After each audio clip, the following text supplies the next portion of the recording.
Despite being 10-0 in the regular season, the media couldn't wait for him to finally fail. And after playing one of the best games of his career against the Cowboys, the media finally got its wish, or did they?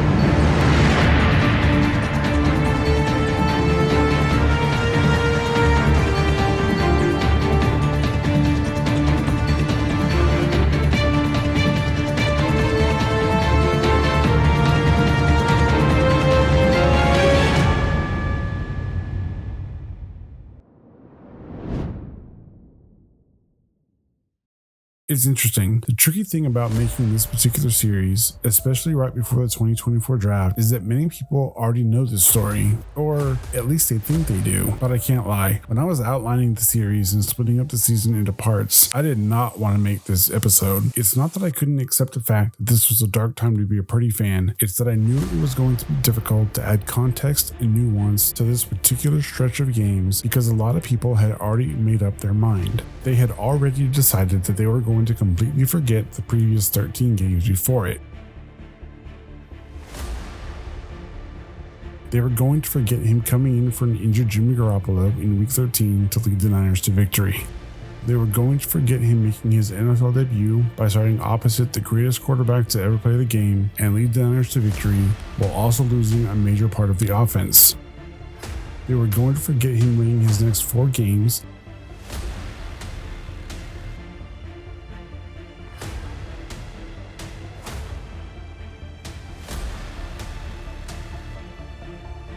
including one of the best games of the season when he led the Niners to an overtime victory. This was after leading the team down the field to set up the game-winning field goal, which the kicker missed. Oh, and they would also forget he did all of that without Deebo Samuel. They would forget that in his first playoff game against a division rival, he and the rest of the offense dropped over 40 points on the opposing defense. They would forget this play.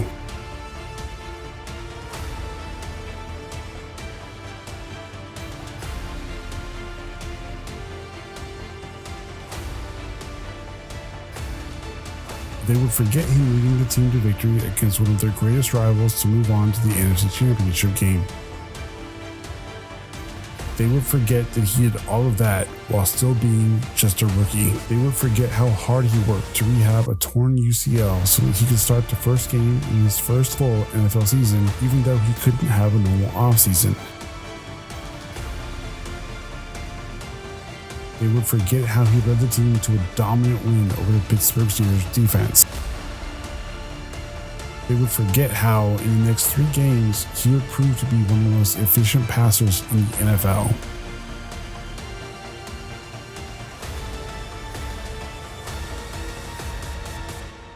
And they would forget that just a week before, he and the rest of the team destroyed the Dallas Cowboys. They would forget all of that because for the first time in his career, Brock Purdy lost. Now I know, technically, he did start the game against the Eagles in the NFC Championship game, but he was taken out before the team's first drive was even done. And while he is credited with the loss because he started the game, he did not finish the game. Now here was a game that many people thought the Niners were going to win. The Browns didn't have their starting quarterback, but what they did have was the number 1 defense in the league going into this game. And listen, I've always maintained that I could be objective when it came to evaluating Purdy, and that's not going to stop now. He did not play his best in this game. But I think what's lost is that there were a few things that happened in this game that people like to dismiss. First, it was raining. Wait a second, Brock Purdy, what are these numbers? 12 of 27 for a grand total of 125, really? 125 yards? Wait, they went 3 of 12 on 3rd down?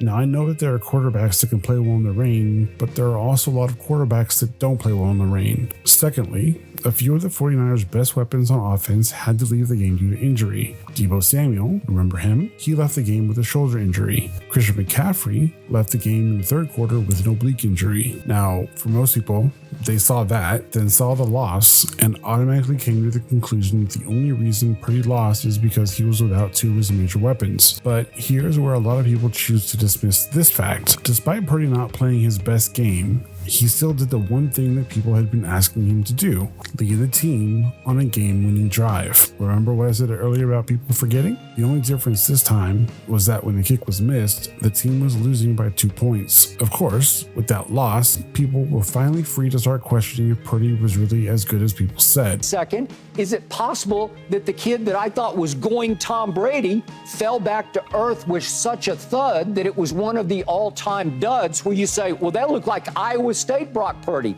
To many people, this proved that Purdy couldn't lead a game-winning comeback. To many people, it proved that the 49ers couldn't win if they were trailing. To many, it proved that Purdy was who they thought he was. He is who I think most people, before they got a little crazy over the last few days, thought he was.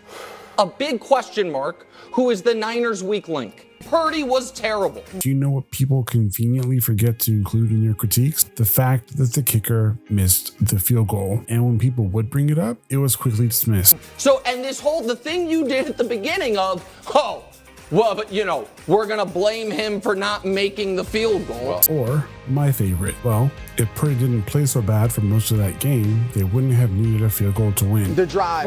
What I'm saying is he was 12 of 27 for 125. Mm-hmm.